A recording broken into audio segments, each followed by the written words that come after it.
Yeah, I think energy actually really makes the song. Anopinda nemoyo. Anopinda nemoyo. Sezva munoita kana mautanga kutaura shoko raMwari, so munopinda nemoyo.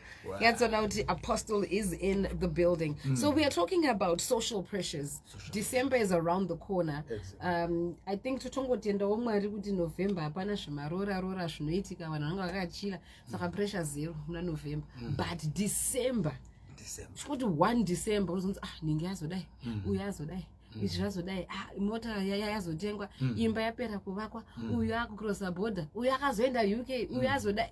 And then now when you are looking at your life unobvafila kuti hapana zviri kuitika muupenyu hwangu. So we want to talk about those social pressures. Yes, young people go through them, but also adults go through those pressures. So everyone, male, female, young and old, go through those social pressures. So tukutangira papi panyaya yedu yema social pressures. What actually brings about social pressures? Wow, thank you so much for this wonderful time, everyone. God bless you. So I think the first thing, let us just make a definition of the word pressure. Yes, we are talking about pressure. What is pressure? Pressure is an attempt to persuade or coerce someone into doing something. It is that attempt to persuade or coerce someone into doing something. So there are people, even without knowing, I can actually persuade someone to do something which they don't want even to do such a thing, but because they see me doing it, they are pressured to do it. So in life, it's either you are inspired or you are pressured. Hi. So it's good to look at what other people are doing. It's good. You have to check. All right. And be inspired, not pressured. So every time you move out of pressure, you copy what I'm doing out of pressure, not inspiration, you are bound to make a mistake. Why? Because when you look at someone making it in life, someone building a house, someone making it in ministry, someone making it even Aurora, let it inspire you that I'm next in line. Let it inspire you that I am going to also become like that tomorrow. But when it begins to pressure you now, you begin to make my decisions are out of the way. You begin to make my decision out of pressure, and at the end of the day, you are going to cry because you don't know where am I wired to do what I'm doing. I was telling people, Joseph, because pressure is competition. Okay. Yes. Joseph. Joseph is a dreamer by birth. He's a natural dreamer. You can't compete. So even you can think about twin one, you can think about gumbezo, kararama skirt, but Joseph does not even need a blanket to have a dream. Even Agagarapa Dombo, so Joseph can start to have a dream. Ashtora Agagara Chopagara. So you end up going out of your way because you think maybe Zurimukurara Mukurota Kwake. So no discuss Waresakarara, Maniresa Karara, and you spend and you waste your time because you want to be like Joseph and you are pressured to a dream. So a lot of people are not inspired, but they are pressured. And usually people who are pressured by what you are doing, those people, they are competing with you silently. Right. There are people who looks at you, and they, instead of being inspired by what you are doing, inside of them, they are telling themselves, I can do it better than here. Imagine. So they begin to act not out of inspiration. They begin to act out of pressure. So every time you're under pressure, things begins to happen. And in pressure, what causes people to be pressured? One thing that I've discovered, what can cause my youth, even my church, more pressure, it is because we want to fit into a certain level. We want to fit in with certain people. So pressure comes about when I want to fit in. Where you are on a level without fitter.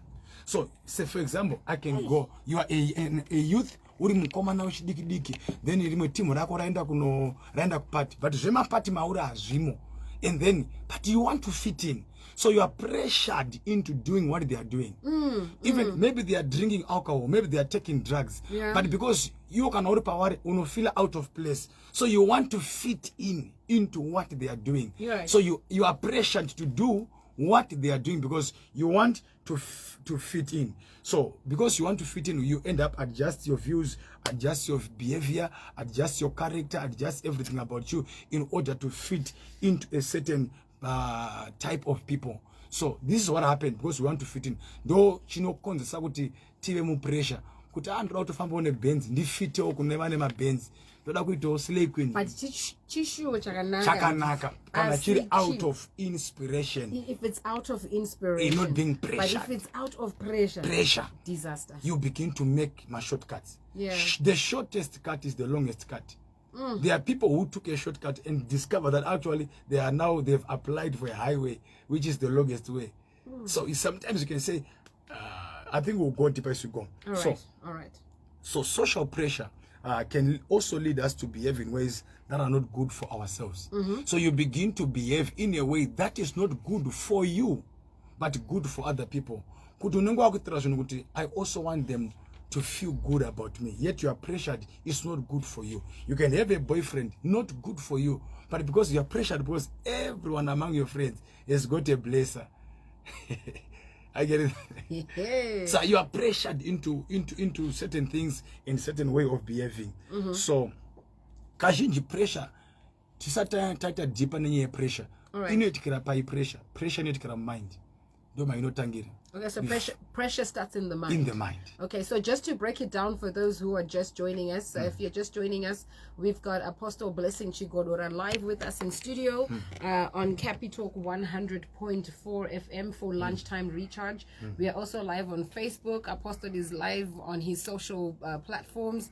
And you can catch this also on our Facebook page. Let's say Patatanga. You can re-watch it after the interview. So you are saying there's a difference between doing certain things in life when it's moved by pressure and when it's moved by inspiration. Yes. So you are saying pressure is the wrong kind of wind that needs to push you in a certain direction. If I'm under pressure, I want it now. Okay, if I'm under pressure, I want it now. If I'm inspired, I can take time. I can. Because I have someone said, if one day, I'll be there. But pressure, man, I want it. UK, I must be there. So you're under pressure. You're not being inspired. And usually, ukaona uri under pressure. Unemunu wawaona at a certain level. And in you, I am better than this person. Because there are people who consider themselves better than you. Oh my gosh. So when they see you there, they are saying and those go now. So they are pressured into proving a point that I can do it better than you. And they begin to make mistakes and change behavior and their character.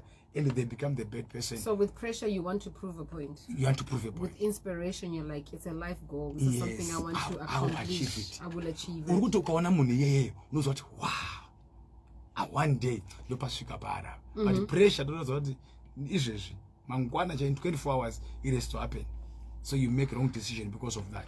So that the pressure in it can mind. The world has been designed to put pressure on you so that you can change the way you behave, the way you think, and the way you do things. It's mental.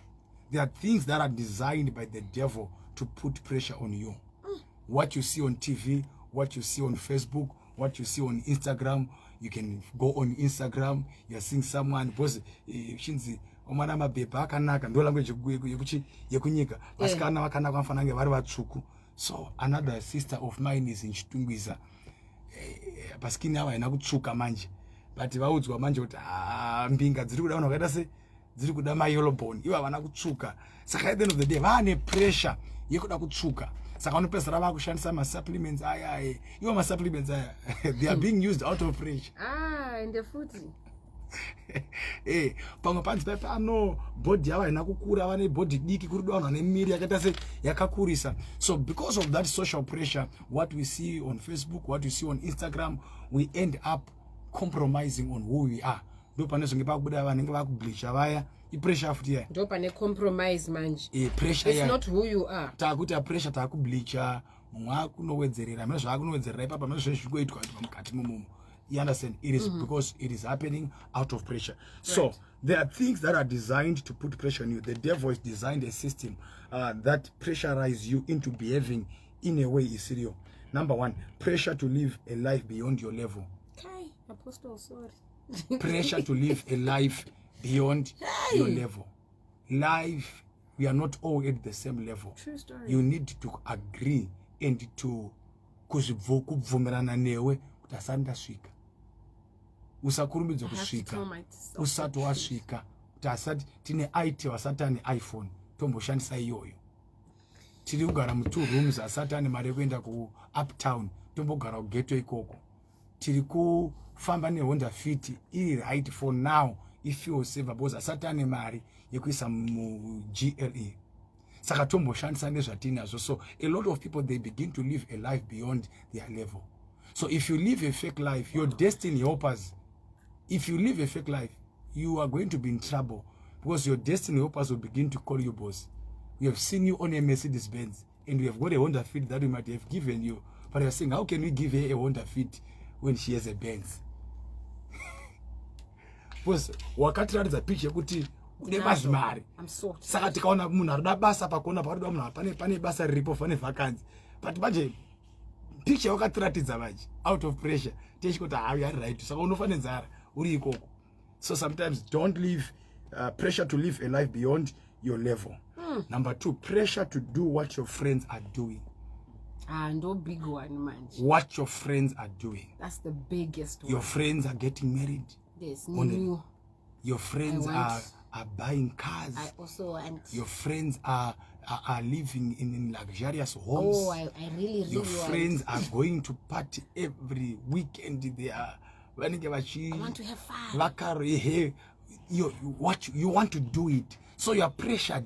Even if it goes against your values of life, you are passing nguva, you end up violating your laws, the laws that you have set for yourself. Moral compass wakutokanda kunze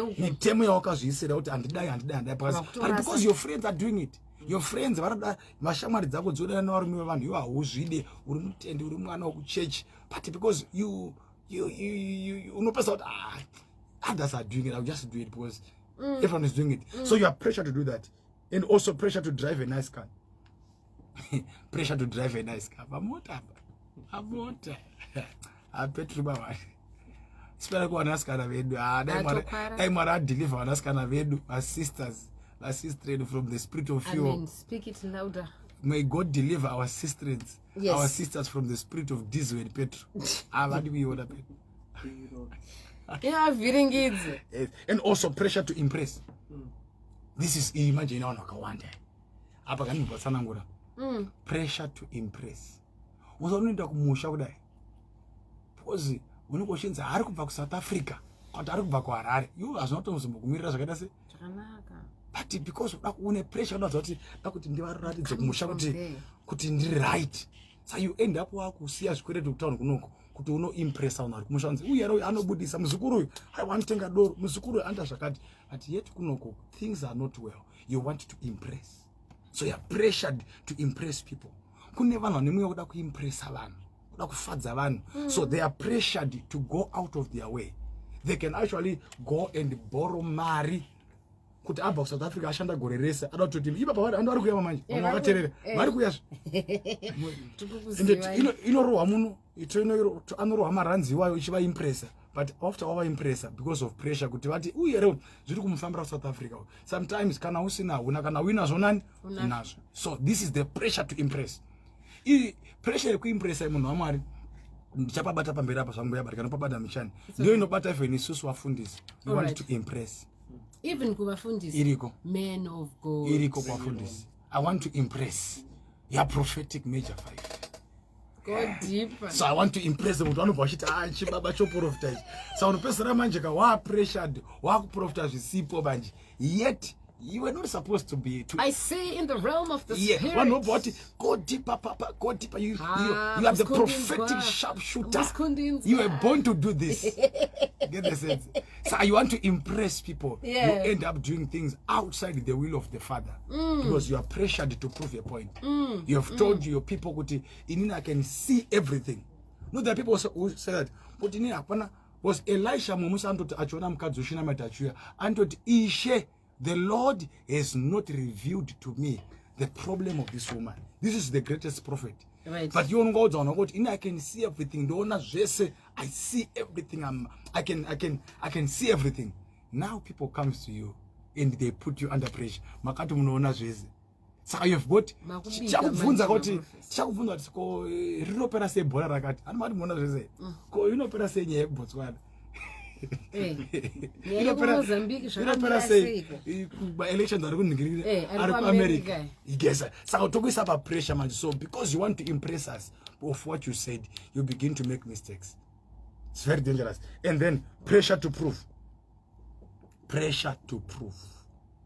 Apa, who am I proving? Who am I trying to prove to? Right. Nyoka kana ikapinda mgarden ine vhangeri ainaro. Yosvika yoti kuna Eve, ichokwadi here kuti makanzi naMwari musadye muchero. Handiti ichokwadi here kuti mastatement renyoka ukada kuri study rineka kunyepa mukati.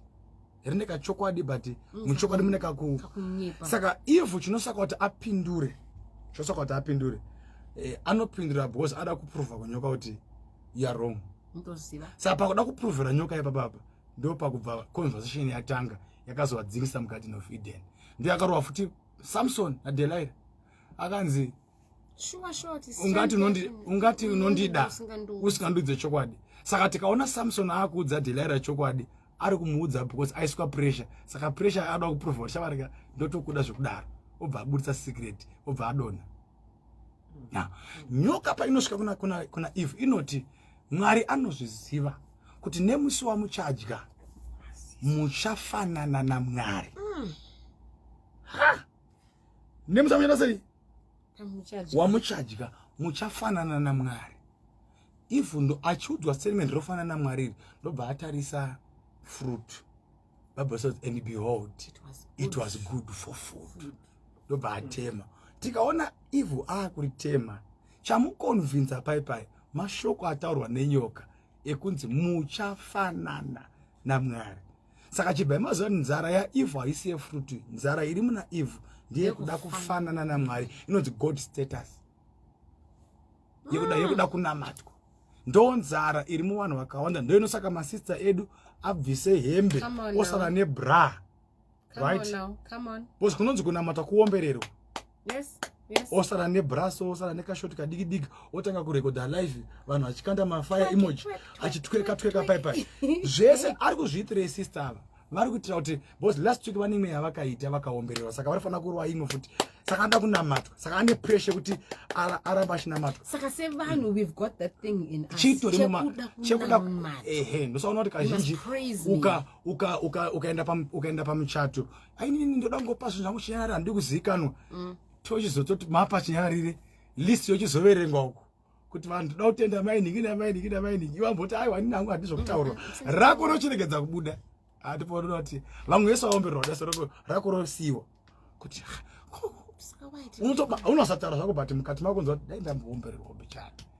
Saka mune pressure yekuda kuombererwa. So this is why all our daughters or our sisters, they go out of their way because they have a pressure to prove a point. Like now social media, social media. Go on. Mune nzara, mune pressure yekuda kutrenda. Mungu ada kutrenda. Ndokuti social media adatrenda. Ndokuti social media.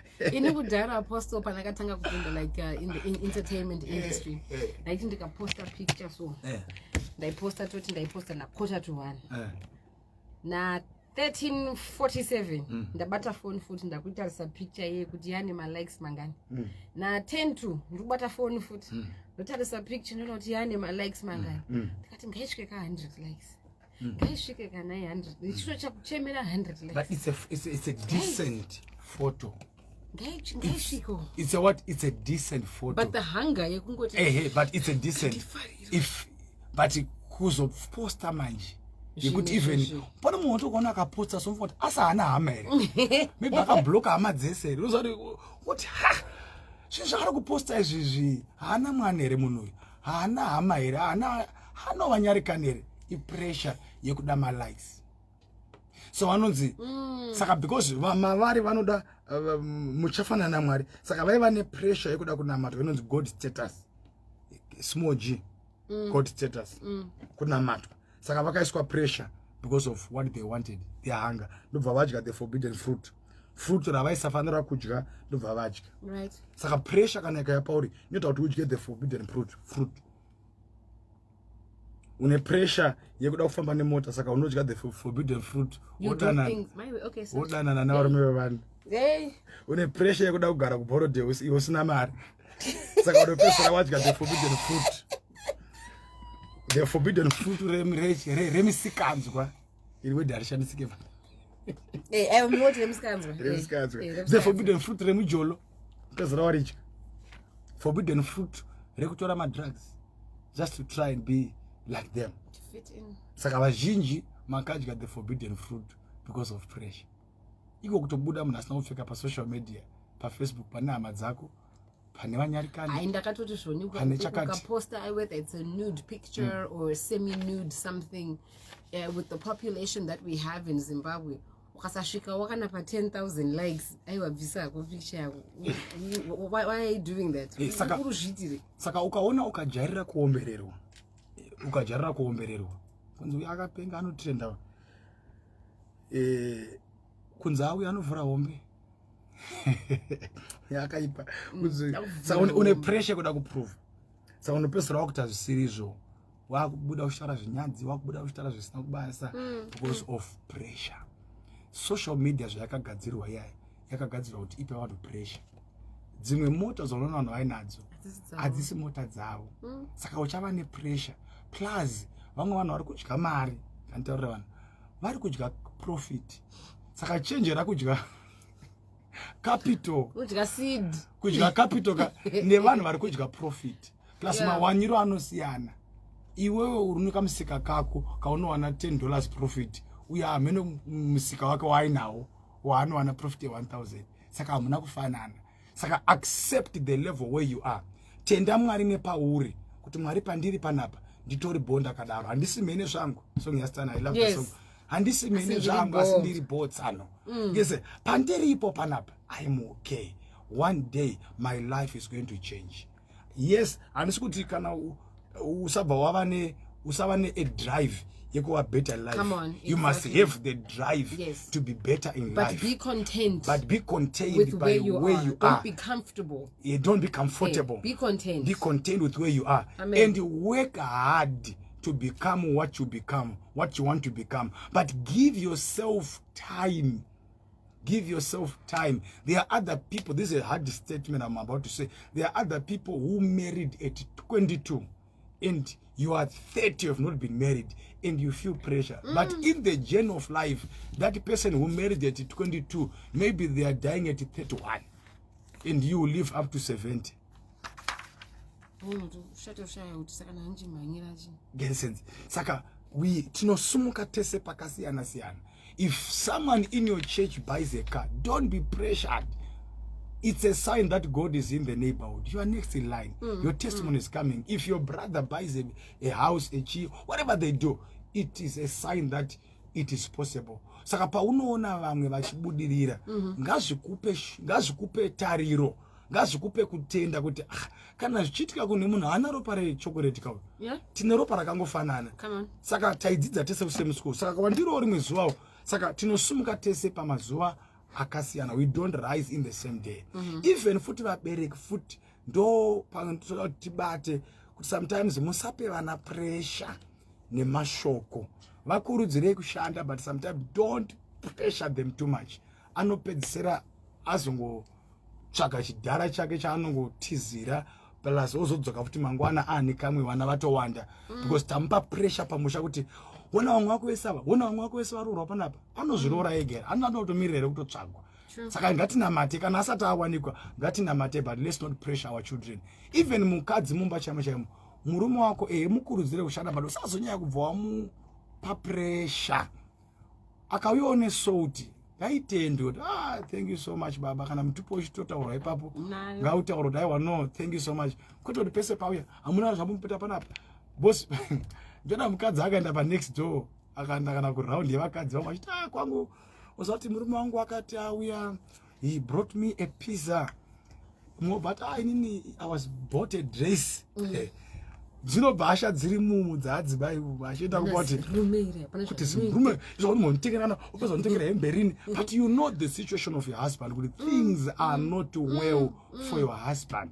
You are the one anofanira kutorapa murume wako kuti don't worry my husband, it is going to be well. Iwo wacho murume futi kana wanzi nemukadzi wako don't worry, chireka bva relax ofuti obva kuti wangu anongondidanda kadaro ndaiudza ndikati kune munhu wotika oye akakuda wakadaro not because aikuda wakadaro but akakutarisa sondobva aona potential kuti uyu kauyu haana zvake but in 10 years zvobuda tenda apa rinani.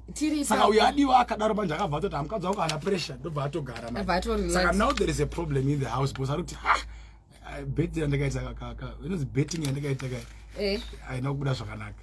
Tiri ipapo pamacouples vanopanana pressure mukadzi nemurume. Vakadzi vane a certain type of pressure that they give to their husbands that propels the men to do better. Vane ka pressure kavanopa varume and then the man does better. Because I need to provide for the family, I need to look after my family, which is like, I don't want to say good pressure. Okay, maybe lack of a better word, good pressure. Good level of pressure. And then pane pressure ya mataura iyo kuti ano yakabipa kudai so akutuka murume. Where is that line yekuti kana uchida kubatsira murume wako kuti ashande a bit better, aite zvinhu, more, be more ambitious, achieve more, usina kumutarisira pasi. I think kugona kuappreciate zvambounzwa zvacho. Munhu abuda pamba odzoka pamwe $20 ngaigone kutendwa 20 yobozi pashando kuti 20 iuye. To appreciate, we thank God for this. We pray that more is coming to us. You are encouraging your husband in a good way. Why ndikudaro izvi? Bible noti Mwari paakaona Adam asina mukadzi akati it's not good for a man to be what? To be alone. I will make him a helper. I will make him a what? A helper. The word helper yet translated to the original word, panobuda word rekuti aid. Aid, which is the word nurse. So God said it's not good for a man to live without a nurse. What murwere?